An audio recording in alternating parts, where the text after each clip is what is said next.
Assalamualaikum. Hi friends, welcome back. Zainz ഫുഡ്യൂബിലേക്ക് എല്ലാവർക്കും സ്വാഗതം. നോമ്പൊക്കെയല്ലേ വരുന്നത്. ഇന്ന് നമുക്ക് മലബാർ സ്പെഷ്യൽ തരിക്കഞ്ഞി എങ്ങനെ ഉണ്ടാക്കുക എന്ന് നോക്കാം. തരിക്കഞ്ഞി സാധാരണയായി തേങ്ങാപ്പാൽ വെച്ചും പാൽ വെച്ചും ചെയ്യാറുണ്ട്. അതും അല്ലെങ്കിൽ 2 പാലും കൂടി ചേർത്തും ചെയ്യാറുണ്ട്. ഇന്ന് ഞാനിപ്പോൾ ഇവിടെ ചെയ്യുന്നത് 2 പാലും കൂടി ഉപയോഗിച്ചാണ്, അതായത് തേങ്ങാപ്പാലും പശുവിൻ പാലും.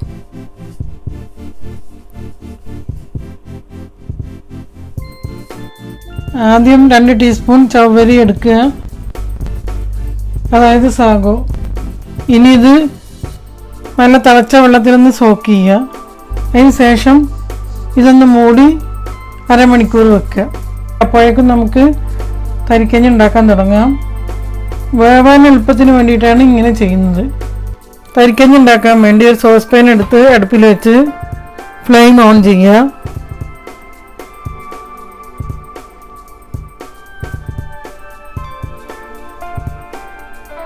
ഇപ്പോൾ സോസ് പാൻ ചൂടായി വന്നിട്ടുണ്ട്.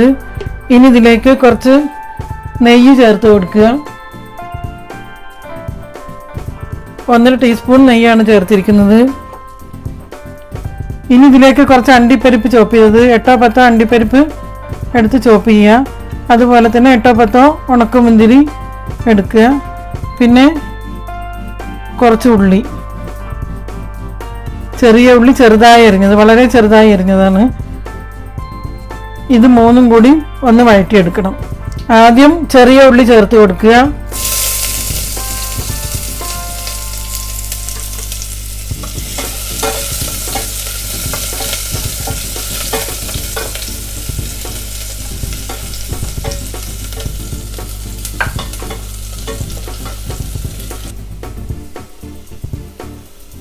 ഉള്ളി ചെറുതായി മൂത്ത് വന്നിട്ടുണ്ട്. ആ സമയത്ത് ഇതിലേക്ക് അണ്ടിപ്പരിപ്പ് ചേർത്ത് കൊടുക്കുക.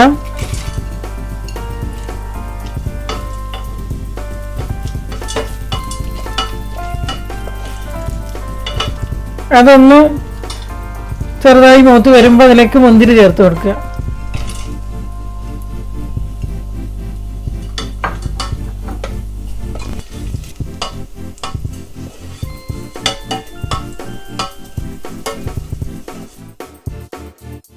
ഇപ്പോൾ അണ്ടിപ്പരിപ്പും മുന്തിരിയും ഉള്ളിയെല്ലാം മൂത്ത് വന്നിട്ടുണ്ട്. ഈ സമയത്ത് ഇതിലേക്ക് 2.5 കപ്പ് പാലൊഴിച്ച് കൊടുക്കുക.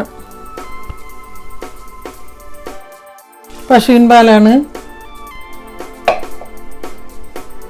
ഇതിനോടൊപ്പം തന്നെ 1.5 കപ്പ് വെള്ളം കൂടി ചേർക്കണം.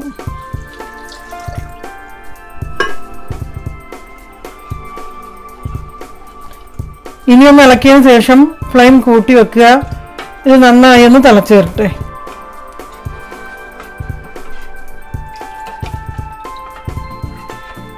ഒരു കാര്യം ഞാൻ പറയാൻ വിട്ടുപോയി. പാലൊഴിക്കുന്നതിന് മുന്നേ അണ്ടിപ്പരിപ്പും മുന്തിരിയും ഉള്ളിയും കൂടി വറുത്തതെന്ന് കുറച്ച് ഞാൻ കോരി മാറ്റിയിരുന്നു. ഇത് ലാസ്റ്റ് ഇതിൽ ചേർത്ത് കൊടുക്കാൻ വേണ്ടിയിട്ടാണ്.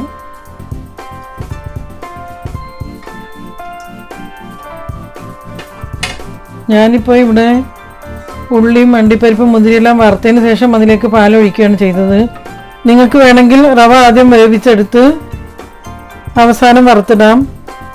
2 രീതിയിലും ചെയ്യാം, ടേസ്റ്റിനൊന്നും വ്യത്യാസമില്ല. ഞാൻ എളുപ്പത്തിന് വേണ്ടി ഇങ്ങനെയാണ് ചെയ്യാറ്.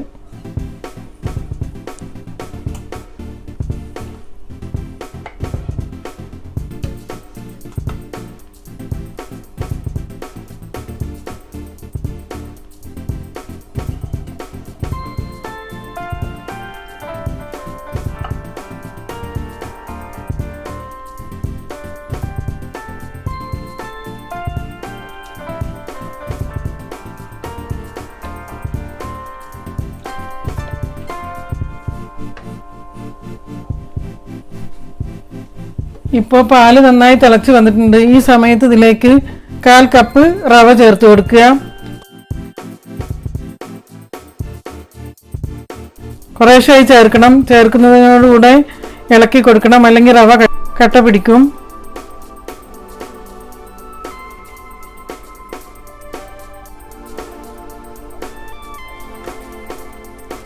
അതുകൊണ്ട് അത് ശ്രദ്ധിക്കുക.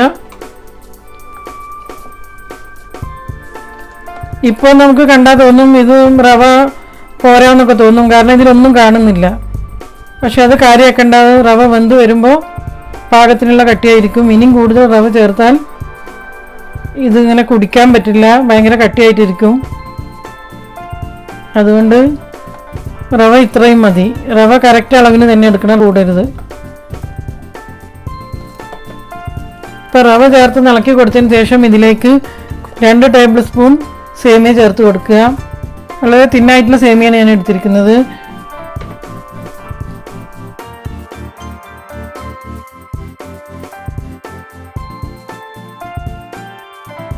സേമിയ ചേർത്തതിന് ശേഷം വീണ്ടും ഇളക്കി കൊടുക്കണം. ഇനി ഇതിലേക്ക് 2 ടീസ്പൂൺ ചവ്വരി, അതായത് സാഗോ, ഞാൻ തിളച്ച വെള്ളത്തിൽ കുതിർത്ത് വെച്ചതാണ്, അത് ഇതിലേക്ക് ചേർത്ത് കൊടുക്കുക. ചവ്വരി തരിക്കഞ്ഞിയിൽ ചേർക്കുമ്പോൾ ഒരു പ്രത്യേക സ്വാദ് തന്നെയാണ് കേട്ടോ. നിങ്ങൾക്കത് ഇഷ്ടമില്ലെങ്കിൽ നിങ്ങൾക്ക് ഒഴിവാക്കാം. ഈ ഒരു ഭാഗം നിങ്ങൾക്ക് സ്കിപ്പ് ചെയ്യാം. ഇനി ഇതൊന്ന് വെന്ത് വരട്ടെ.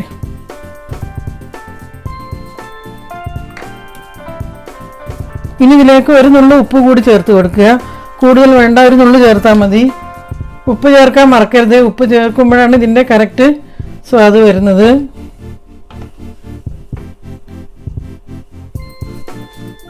അതിനുശേഷം ഇതിലേക്ക് 2-3 ടേബിൾ സ്പൂൺ പഞ്ചസാര ചേർത്ത് കൊടുക്കുക. പഞ്ചസാരയൊക്കെ നിങ്ങളുടെ ഇഷ്ടം പോലെ ചേർക്കുക. നിങ്ങൾക്ക് ആവശ്യമുള്ള മധുരത്തിനുള്ള പഞ്ചസാര ചേർക്കുക.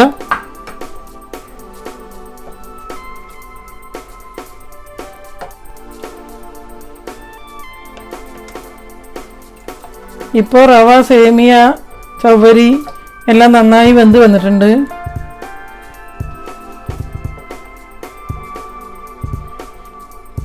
ഇനി ഫ്ലെയിം ഒന്ന് കുറച്ചതിന് ശേഷം ഇതിലേക്ക് 1/4 കപ്പ് തേങ്ങാപ്പാൽ ചേർത്ത് കൊടുക്കുക.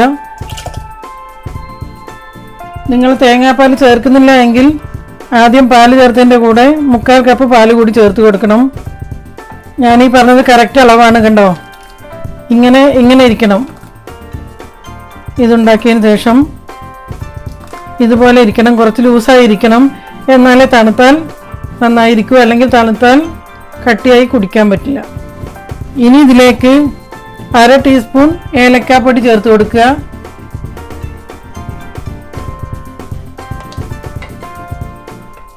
ഏലക്കാപ്പൊടി ചേർത്തതിന് ശേഷം നന്നായി ഇളക്കി കൊടുക്കുക. ഇനി ഇതിലേക്ക് നമ്മൾ നേരത്തെ വറുത്ത് കോരി മാറ്റി വെച്ചിരുന്ന നട്ട്സുകൾ ചേർത്ത് കൊടുക്കാം. ഇനി നമുക്ക് ഫ്ലെയിം ഓഫ് ചെയ്തതിന് ശേഷം ചെറിയ ചൂടോടെ സെർവ് ചെയ്യാം. ഫ്രണ്ട്സ്, വളരെ ടേസ്റ്റി ആയിട്ടുള്ള തരിക്കഞ്ഞിയാണിത്. ഇങ്ങനെയൊന്ന് ഉണ്ടാക്കി നോക്കൂ. അത് നിങ്ങളുടെ അഭിപ്രായം കമൻറ്റ് ബോക്സിൽ അറിയിക്കണം കേട്ടോ, അത് മറക്കരുത്. ഈ തേങ്ങാപ്പാൽ ലാസ്റ്റ് ചേർക്കുമ്പോൾ ഇതിന് പ്രത്യേക രുചി തന്നെയാണ്. അതല്ലെങ്കിൽ പാല് ചേർക്കാതെ മുഴുവൻ തേങ്ങാപ്പാൽ ചേർത്തിട്ടും ചെയ്യാം. ഞാൻ നേരത്തെ പറഞ്ഞല്ലോ. ഞാനിപ്പോൾ ഇത് രണ്ടും കൂടിയും ചേർത്തിട്ടുള്ള ഒരു റെസിപ്പിയാണ് കാണിച്ചത്. അതുപോലെ തന്നെ ഇതിൽ ചവ്വരിയൊക്കെ ചേർക്കുമ്പോൾ ഒരു നല്ല ടേസ്റ്റ് ഇതിന് കിട്ടുന്നുണ്ട്. ഇതുവരെ നിങ്ങൾ ഇങ്ങനെ ചെയ്തിട്ടില്ല എങ്കിൽ ഒന്ന് ചെയ്ത് നോക്കൂ. പിന്നെ റവ, സേമിയ എല്ലാം കറക്റ്റ് അളവിന് എടുക്കണം, അല്ലെങ്കിൽ കട്ടി കൂടിപ്പോ കുടിക്കാൻ പറ്റുന്ന പരുവത്തിൽ തന്നെ എടുക്കുന്നത്. അതാണ് ഇതിൻ്റെ ടേസ്റ്റ്. ഇനി എന്നും പറയും പോലെ തന്നെ ഷെയർ ചെയ്യാനും ലൈക്ക് ചെയ്യാനും മറക്കരുത്.